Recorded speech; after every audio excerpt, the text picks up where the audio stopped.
Yeah, good morning, Brother Melvin. Yeah, salamat po. Ah, purihin natin ang Panginoon at natapos na yung ating pong fellowship yan, sa buong area. Pagkamat kaunti lang din yung nakapunta, maaring ang iba ay merong mga pinagdaraanan sa buhay. So, salamat sa Panginoon at ito'y naging successful at na-bless tayong lahat dun sa COP.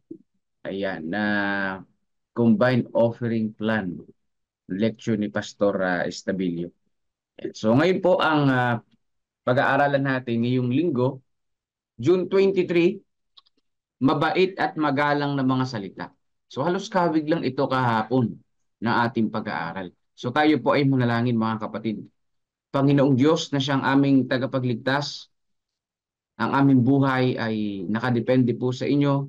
Kayo po ay patuloy namin pinasasalamatan dahil lagi po kayo nariyan para sa amin. Sa mga oras na ito ay aming idinadalangin, O Diyos, ang aming pong pag-aaral. Buksan niyo po nawa ang puso't isipan namin, maintindihan namin ang inyo pong mga salita at kayo po ang maghari sa aming pong mga buhay. Salamat ho, O Diyos, sa buhay, kalakasan na ipinagkaloob niyo po sa amin. Salamat, Panginoon, sa pagdinig ng aming dalangin sa banal na pangalan ni Jesus. Amen. Sabi po dito sa 50 verse 4 ng Isaiah, binigyan ako ng Panginoong Diyos ng dila na mga naturuan upang aking malaman kung paanong aalalayan ng mga salita ang nanglulupaypay. Siya ay naggigising tuwing umaga. Ginigising niya ang aking pandinig upang makinig gaya ng naturuan. So sabi po dito mga kapatid, ang ating Panginoong Diyos ang nagtuturo sa ating pong mga dila. Ayan, kung papaano magsalita ng maayos.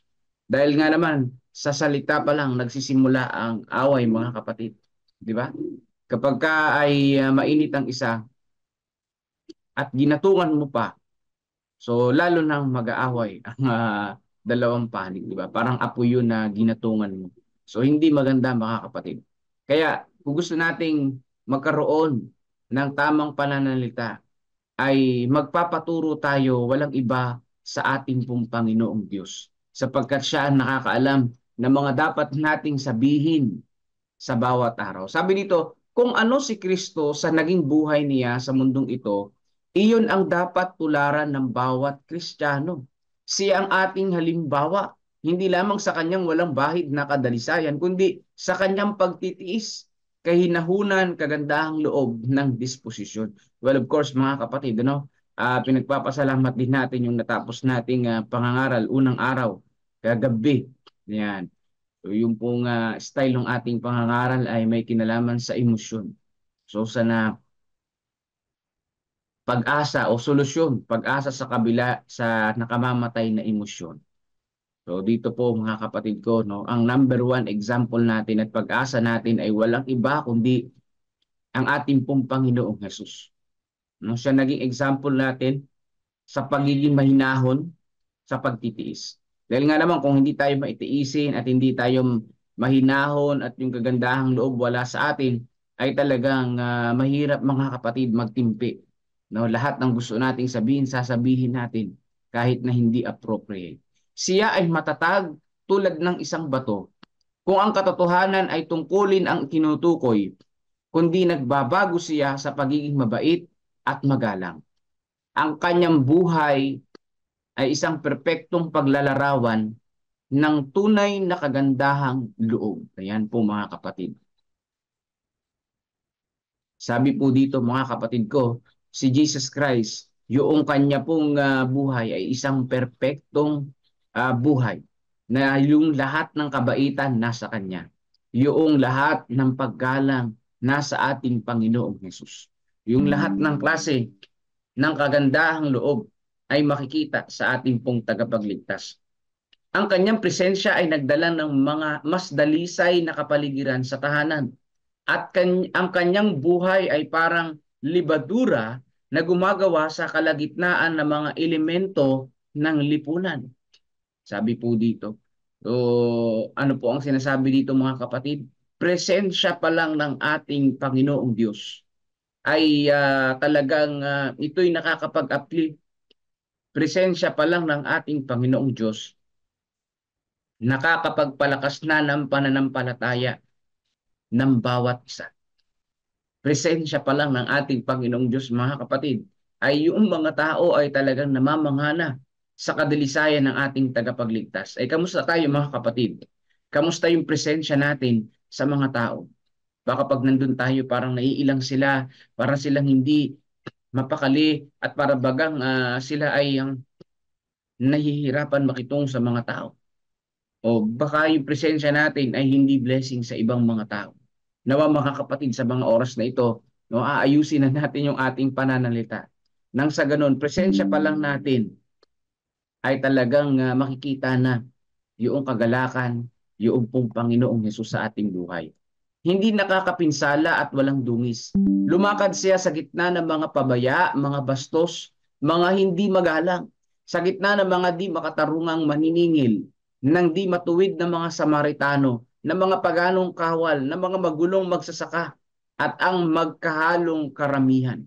So si Jesus Christ lumakad sa gitna ng iba't ibang uri ng mga tao, iba't ibang uri ng ugali, iba't ibang uri ng kasalanan. Kaya hindi natin po pwedeng sabihin na, ay, kaya po ako ganito, dahil yung nakapaligid sa akin, ganito rin. Ako po ay na-impluensyahan lang.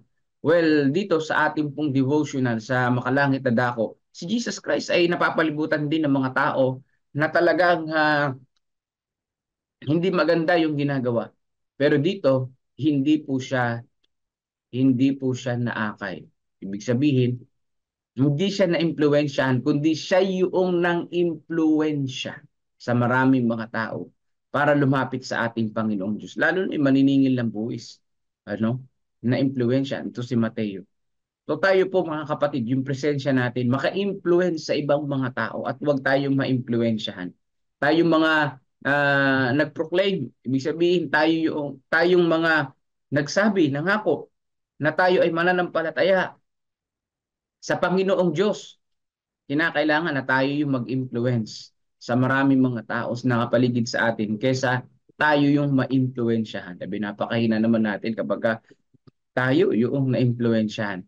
Dito at doon ay nagsalita siya ng salita ng pakikiramay habang nakikita niya ang mga pagod na tao na pinilit na pasanin ang mga mabibigat na pasanin. Yan. Dito po, mga kapatid ko, sa pamamagitan ng pananalita ng ating Panginoon, siya ay nakaramay, siya po ay nagpasan ng mga pasanin ng mga tao. Ibig sabihin, yung lumalabas sa bibig ng ating Panginoon ay words of comfort, nakakapagpalakas sa mga nanghihina. Yung salita ng Panginoon. Kamusta tayo, mga kapatid? Kamusta yung mga binibitawan nating komento sa ibang mga tao? Tayo ba ay nakapagbibigay lakas? Tayo ba ay nakakapagbigay inspirasyon sa ibang mga tao o tayo yung nagdi-discourage sa kanila? So kamusta tayo, mga kapatid? Harinawa ang Panginoon ang na-uplift sa ating pong pagsasalita, mga kapatid ko. Naging bahagi siya ng kanilang mga pasanin at inulit sa kanila ang mga aral na natutunan niya mula sa kalikasan tungkol sa pag-ibig, kabaitan at kabutihan ng ating Panginoong Diyos. So sa madaling sabi, nung nabubuhay si Jesus Christ dito sa lupa, wala siyang ibang binibigkas kundi ang tungkol sa ating Panginoong Diyos. Wala siyang ibang sinasabi tungkol sa kaligtasan lamang, tungkol po sa kaharian ng Panginoong Diyos, ang laging binabanggit ng ating pong Panginoong Diyos. Kaya sa mga oras na ito, kung meron tayong ibang example, walang iba kundi ang ating Panginoong Hesus yun. Sinikap niyang pukawin na may pag-asa ang pinakamabagsik at walang pag-asa na inilalagay sa harap nila ang katiyakan na sila ay maaring maging walang kapintasan at hindi nakakapinsala. Na magtatamo ng gayong katangian na magpapakita sa kanila bilang mga anak ng Diyos. So sabi po dito, mga kapatid ko, no, tama ito. Sa pagbabasa po natin ng Bible, ang ating pong Panginoong Jesus, ang kanya pong sinisikap na gawin para sa maraming mga tao nakakasalamuhan niya ay magbigay ng pag-asa, magbigay ng kalakasan, magbigay ng assurance na sa pamamagitan niya ng Panginoong Diyos ay mayroong kaligtasan. Yan. Hindi yung nagsasabi tayo na tayo ay kay Kristo, pero yung presensya naman pala natin, hindi blessing sa maraming mga tao. Sasabihin, ay, ito na yung mga tao. Ito na yung malokong mga tao. Ito na yung high blood. Masakit yun mga kapatid at nakakalungkot. At hindi yun na maganda. Hindi maganda. Kaya dito po mga kapatid, mahalaga na talagang ang ating pong sinusundan si Jesus Christ. Mahalaga na sa ating paglilingkod ang iniisip natin, hindi yung hindi yung pera, hindi yung pagpapala, kundi ang iniisip natin ang paglingkuran ng ating Panginoong Hesus. Kasi kung iisipin natin na paglingkuran ang tao, i-please ang mga tao, hindi mangyayari. Di ba? Kung ang iniisip natin ay pasayahin ang ibang mga tao, hindi mangyayari. Ang tanging dapat nating pinaglilingkuran, walang iba kundi ang ating tagapagligtas. Si Jesus ay nakaupo bilang isang barangal na panauhin sa hapag na maniningil ng buwis. So nakita natin dito, no? Ginamit yung example ni Mateo, isang maniningil ng buwis sa pamamagitan ng kanyang pakikiramay at panlipunang kabaitan na nagpapakita na kinilala niya ang dignidad ng sangkatauhan at ang mga tao ay nagnanais na maging karapat-dapat sa kanyang pagtitiwala. So makikita natin mga kapatid ko na talagang siya'y naging karamay ng mga tao. Makikita natin dito na talagang ang ating pong Panginoong Hesus, wala siyang pinipili na makasalamuha, damayan. Biruin mo maniningil ng buwis. Yan ay ayaw ng mga Hudyo. So sinasabi ng mga Hudyo sa panahon na yan, bakit siya nakipag-usap at kumain kasama ng isang maniningil ng buwis? Ang worst pa, si Jesus pumunta doon sa bahay ng Hintil, sa bahay ng mga Samaritan, sa lugar na kung saan nandoon ng prostitute. So si Jesus Christ walang pinipiling lugar. Basta siya'y makapaglilingkod at maipapahayag ang salita ng Panginoon, naroon siya, mga kapatid. No? Hindi niya hinuhusgahan ang tao ayon sa kanyang ginagawa, kundi hinuhusgahan niya yung tao ayon sa puso, sa nilalaman ng puso. At ang tinitignan niya, yung hindi present, kundi yung future na magagawa ng tao na ito kapag ka siya'y tumanggap sa Panginoon. Kapag ang tao na ito nakilala si Jesus, ano na kaya ito? So ganyan ang tingin niya doon sa maniningil ng buwis, mga kapatid. Kapag nung tinignan niya yung maniningil ng buwis, itong tao na ito, magiging writer ito ng aklat dito sa New Testament. Yan ang tingin niya. Ay, totoo pa nangyari. Naging writer si Mateo, no? Ng salita ng Panginoong Diyos. Kaya, mga kapatid ko, no? Kung tayo ay titingin sa isang tao, tayo ay tumingin ayon sa pagtingin ng ating Panginoong Diyos sa future. Ano na itong tao na ito kapag siya ay tumanggap sa ating tagapagligtas, di ba? Mas magiging fruitful siya. Mas magiging siya ay magiging pagpapala sa ibang mga tao. Kanilang uhaw na mga kaluluwa, ang kanyang mga salita ay nakaabot na may pagpapala at nagbibigay buhay na kapangyarihan. Ang mga bagong kasiglahan ay nagising at ang pagkakaroon ng isang bagong buhay ay nabuksan sa mga itinakwil na ito ng lipunan. Yan. So mga kapatid ko, no? Yung mga itinakwil ng lipunan, yung may ketong pinagaling ng ating Panginoong Hesus, yung talagang pinandidirihan ng community, yun ang nilalapitan ng ating pong Panginoong Hesus. Dahil yung kanyang salita ay pagpapala. Yung kanyang presensya ay pagpapala, mga kapatid. So si Jesus Christ, sabi nga niya, hindi siya naparito para sa mga banal, kundi naparito siya para sa mga nawaglit. Pinapalambot ng relihiyon ni Jesus ang anumang matigas at magaspang sa ugali at pinakikinis ang anumang masungit at matalim sa ugali. Ang reliyong ito ang gumagawa upang manalo ang mga salitang malumanay at pagkilos. Nawa, ganyan ang ating pong relihiyon. Ganyan po yung ating samahan, mga kapatid. Kung tayo ay nagpapakilala na Kristiyano, nawa sa church natin, nababago yung ugali sa pamamagitan ng ating Panginoong Diyos. Pero kung ang ating church, nandun pa rin yung masusungit, nandun pa rin yung mga salitang hindi, mga masalitang magaspang, masalitang salitang talagang nakakatisod. Yung kilos na salitang hindi malumanay. At pagkilos na para bagang nagdadabog. Hindi yan yung reliyon ng ating Panginoong Hesus. Dahil ang reliyon ng ating Panginoong Hesus, ang reliyon ng ating Panginoong Diyos, ay ano daw po mga kapatid? Nag-aalis ng magagaspang na ugali. Yan. Nag-aalis ng masasamang ugali. Nag-aalis ng masasamang salita. Kundi nagpapalit ng mababait at magalang na mga salita, mga kapatid. Matututunan natin kay Kristo kung paano pagsamahin ang mataas na pamantayan ng kadalisayan at integridad na may maliwanag na kalooban. Ang isang mabait, magalang na Kristiyano ay ang pinakamakapangyarihang argumento na maaring gawin bilang pabor sa Ebanghelyo. Totoo po yun mga kapatid. Pinakamatinding instrumento, yung pagiging mabait at magalang na Kristiyano. Nakakalungkot lang, no? Nung kami naglipot-libot dito sa Santa Rosario, yung isa nating layman ay nabansagang high blood.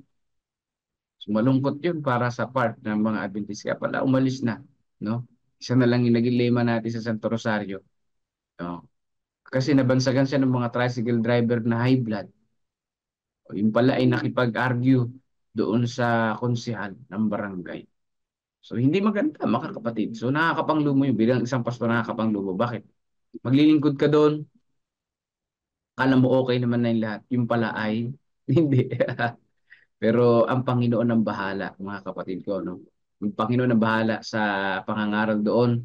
Basta't gawin lang natin yung ating part, no? Kaya tayo bilang isang mananampalataya, malaki ang gampanin natin.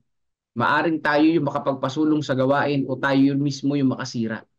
Kamusta yung ating mga gawa? Kamusta yung ating pananalita? Ang pinakamabait at magalang na pananalita ay isang makapangyarihang argumento, makapangyarihang tools para isulong ang gawain ng Panginoon. Isulong ang ebanghelyo, ang mabuting balita, no, na si Kristo ang ating tagapagligtas. Kung tayo ay nagpapahayag na, teka, malulubot na. Si Kristo ang ating tagapagligtas, mga kapatid, ang ating gagawin ay sa pananalita pa lang natin, si Kristo na ang ating pinaglilingkuran talaga. Makikita na agad ang ating Panginoong Hesus. Kaya sabi ni Isaiah, no, 50 verse 4, no, kasi dito rin sa aklat ng Isaiah, sinabi ni Isaiah, yung aking bibig ay puno ng kasamaan. Kaya sabi niya, binigyan ako ng Panginoong Diyos ng dila na mga naturuan upang aking malaman kung paanong aalalayan ng mga salita ang nanglulupaypay. Siya ay nagigising tuwing umaga. Ginigising niya ang aking pandinig upang makinig gaya ng naturuan. So si Isaiah, ilang beses siya turuan ng Panginoong Diyos tuwing umaga, mga kapatid. No, habang tayo ay nag-worship, naglilingkod sa Panginoong Diyos, sumasamba sa Panginoon, ang kinakailangan nating gawin ay humingi ng tulong sa ating tagapagligtas. Tulungan tayo na yung ating mga pananalita ay maging kalakasan at hindi nakapanghihina sa mga tao. So sa umaga na ito, mga kapatid, ay patuloy nating isama sa panalangin ng bawat isa sa atin. Malaki ang gampanin natin sa gawain ng Panginoon. Oo, hindi ka yung nagpi-preach sa harapan. Hindi ka rin yung usher. Pero yung presensya mo sa community ay malaking ano yan, malaking factor yan sa gawain ng Panginoon. Yan. Maaring ikaw ang makahadlang o ikaw ang makapagpasulong. Yan po yun, mga kapatid. Ikaw nilagay ka dyan ng Panginoon. Saan ka nakatira, kung saan ka man nakatira, kung anong street, kung anong barangay ka nakatira, nilagay ka dyan ng Panginoon na magliwanag. Kaya please lang, maging mabait at maging magalang sa pananalita pa lamang, mga kapatid. Dahil sa pananalita pa lamang, makikilala na tayo ng mga tao. Makikilala na tayo kung tayo ay lingkod ng Panginoong Diyos o hindi. O impostor lamang tayong tagapaglingkod ng Panginoong Diyos. So sa umaga na ito, isama natin patuloy sa panalangin ang may mga karamdaman, no? Dito sa Gimba, si Sister Ana Rose Ben Hermino, isama natin sa panalangin na siya ay gumaling at gayon din ang ibang mga kapatiran na may karamdaman at yung mga kabataan na mag-e-exam ngayon ng board, si Romel mag-isa. Yan, siya ay magna cum laude sa NLAC.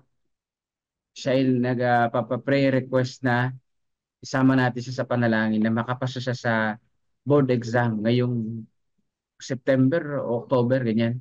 O August. O, isama natin sa panalangin mga kapatid na siya po ay makapasa para sa kapurihan ng ating Panginoong Diyos. At ang inyo po mga prayer request ay i-type niyo po dyan at isasama namin kayo sa panalangin. So God bless po sa inyo pong lahat at pakinggan na po natin si Brother Melvin Vilasano. God bless po uli mga kapatid at patuloy tayong maghanda sa pagdating ng ating Panginoong Diyos. Maraming salamat po. Mapagpala at dakila naming Amang Banal na nasa langit, lubos ang aming pasalamat sa umaga po na ito. At kami ay inyo sinamahan muli na makapakinig ng reminder, aral patungkol sa aming personal na pag-uugali, ang aming pananalita. Isang problema namin kung bakit kami ay hindi sumusulong na maayos sa aming paglago, sa aming pagbabago. Nawa, patawarin niyo po kami sa aming mga hindi magandang nasabi. At nais namin ito ay mabago. Samahan po kami ng Holy Spirit na maalis itong aming mga hindi magalang at hindi mababait na salita, upang sa ganun bilang isang Kristiyano, nagkiklaim na Kristiyano na kay Kristo, ay kami ang aming karakter na kaayon po sa inyo. Tulungan niyo kami na alisin ang aming mga interes na personal. At ang aming pagdalingkod ay nakapokus po sa inyo upang sa ganun hindi kami magkasala, hindi kami matukso ng Satan na kung ano-ano ang ibinibigay sa amin para kami ay matukso. Nawa kayo aming makasama. Tulungan niyo po kami na hanapin namin na inyong katuwiran, kaharian, upang ang lahat ng pagpapala ay aming maranasan na nagmumula po sa inyo. Salamat sa inyong pag-ibig. Ramdam po namin ang inyong pagmamahal. Sa pagpapatuloy, nais namin isama sa panalangin una-una ang patuloy na pangaral dyan sa Santo Rosario. Alam namin na ang Holy Spirit ay patuloy na gagawa sa mga puso ng tao dito na nais makinig, na nais makita ang katotohanan, na nais makita ang inyong pagmamahal. Ngayon din ang week of prayer na aming gaganapin dito sa Gapan simula bukas ng gabi. Samahan po kami sa aming araw-araw na pag-connect po sa inyo at kami ay maayos namin ang bawat isa upang sa ganun sa aming communion service ay maging maayos at patuloy ang aming pagbabago ay tuloy-tuloy kasama po kayo, pagkat sa aming sariling kakayanan ay wala po kaming magagawa. Aming din patuloy na sinasama sa panalangin ang pag-umpisa ng BBX dyan sa Tabakaw. Simula bukas, patuloy na pagpapalang inyo'y gawat sa mga gaganap at sa mga bata, gayon din sa mga magulang ng mga bata. Sila ay makapaglingkod sa kanilang nasasakupan. At gayon din sama namin sa panalangin ang mga nagre-review para sa board exam. Silang Brother Romel, Sister Rica ay patuloy na samahan sa kanilang pag-review at maging makapokus sila na maayos upang sa ganun kanilang nire-review ay kanilang maunawaan, matutunan at sa pagdating ng board exam sila ay madaling makapasa at kalwalhatian sa inyong pangalan at kanilang maitaas dahil kayo ang tumulong sa kanila, kayo ang nagbigay ng karunungan at kayo ang kanilang papupurihan, O Diyos. Amin din patuloy na dinasama sa panalangin ay pa pang mga prayer request. Ang family ni na Sir Mar Agustin, sa pagpanaw ng isa sa kanilang mahal sa buhay ay samahan po sila sa kanilang bigyan na sila ng comfort at ipagkaloob ang kanilang mga pangailangan sa mga sandali na ito.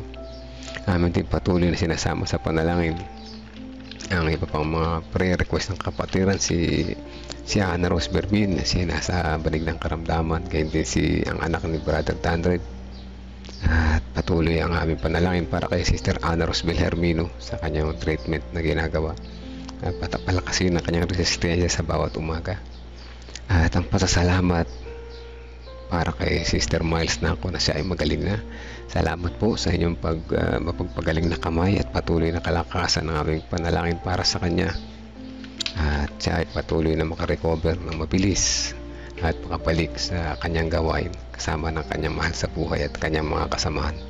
Amin din patuloy na sinasama sa panalangin ang kagalingan para kay Lynn Peralta, kay Jesse Eugenio, sa family ni Sister Emelinda Makalalag, kasama na si Manong John.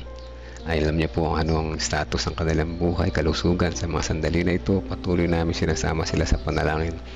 Kayo po ang gumabay sa kanila, makita nila ang liwanag na nagmumula sa inyo, upang sa ganun kanilang mga pangailangan ay inyo rin ipagkaloob, at makita nila ng aming dakilang Diyos ay mapagpala, pagmahal, mapagpatawad na aming mga kasalanan. Amin din patuloy na sinasama sa panalangin ng iba pang mga may sakit, sina Cristina Palyarca, kay Ma'am Lovejoy Diwa, kay Jessie Miel Duque, at kay din si Lilia Mencias Umanya, Sister Lorna Cordoba Cabiedes, kay din si Nanay Duning, si Tatay Noel Alpindo, si Brother Ambet Ramos, si Baby Josiah, si Rodesia Cordoba Tomas, si Elria Lopez, Divina Rodriguez, Divine Ingrid Makinana, si Cloreline Abesillas, Ana Rospel Tolentino Hermino. Gayon din ang aming mga kapatid na nagtatrabaho sa malayong lugar sa aming mga pamilya, sina Brother Rudy Masiklat, si Sister Joy Valencia, sama ng kanilang mga kasama sa trabaho. Ingatan sila sa araw-araw na pamumuhay. Gayon din yung father ni Sister Joy Valencia, ay pag-iingat ang aming panalangin para sa kanyang araw-araw na pamumuhay, na lagi siyang safe doon at mabilis siya makauwi sa kanilang bahay. Ay pagka makita niya ang inyong kabutihan, kayo ang nagbigay sa kanya ng pag-asa na nagmumula sa inyo. Amin din patuloy na sinasama sa panalangin si Brother Gary Mercado, Fred Renato, si Estrella Gargasin, si Claire Antaya, Judelyn Perolino, si Feli Domingo Ucheco, si Brother Lorenzo Cabiete, Sister Lorna Cabiete, si Brother Munti Cabiete, Sister Ana Manuel, Christopher Umari Coderes, si Ate G. Tinyo Reyes, Sister Estrella Gargasin. Kalakasan din ang patuloy na yung panalangin ni Kuya Bobby, Ate Lorna, Ate Gigi Concepcion Gregorio Santin, Kuya Jerry Bourbon, kay Ma'am Sheila Kasamurin, kay Sister Erica Elis Santos Rivera, kay Sister Tina Santos, kay Sister Dora Magana, Sister Nena Salazar, Sister Adel, Tatay Carlito Tomas, Nanay Fina, Tatay Rudy Rico Hermoso, sa mga parents ni Ma'am Karina at Pastor Nelvin, si Ding Bautista, Pining Eugenio Javier, si John Paul Cheng, si Jinjin, Sister Risa Enriquez, Sister Aimee Kelantang, si Ate Grace Amano, Ate Esther Lopez, Brother Benjamin, Marilita, si PJ Renato Santos, Romnick, Olivia Veronica, at Rebecca Francisco, Precious Cabasog, si Princess Jorquina, si Aris C, Sister Nena, si Ate Sally Sanchez, Sister Janet Ontivero, Gina de Guzman, Arturo Duque, at Erlinda Duque. O dakilang Diyos, kayo po nakakaalam ng aming mga pangailangan. Alam namin na kayo nariyan, buhay, patuloy na sumusubaybay, kumagabay sa amin. Ipagkaloob nawa sa amin ang aming kahilingan ayon sa inyong kalooban, at ang the best para sa amin lahat, kasama ng pagpapatawad namin sa aming mga pagkukulang at pagkakasala. Lalong higit ng aming ginagawang pagbabago sa aming karakter, maging mabait at magalak kami ng mga magsasalita, upang sa gawang kami ay makahimok na encouragement sa aming kapwa, sa pangalan po ni Jesus na aming tagapagligtas. Amen.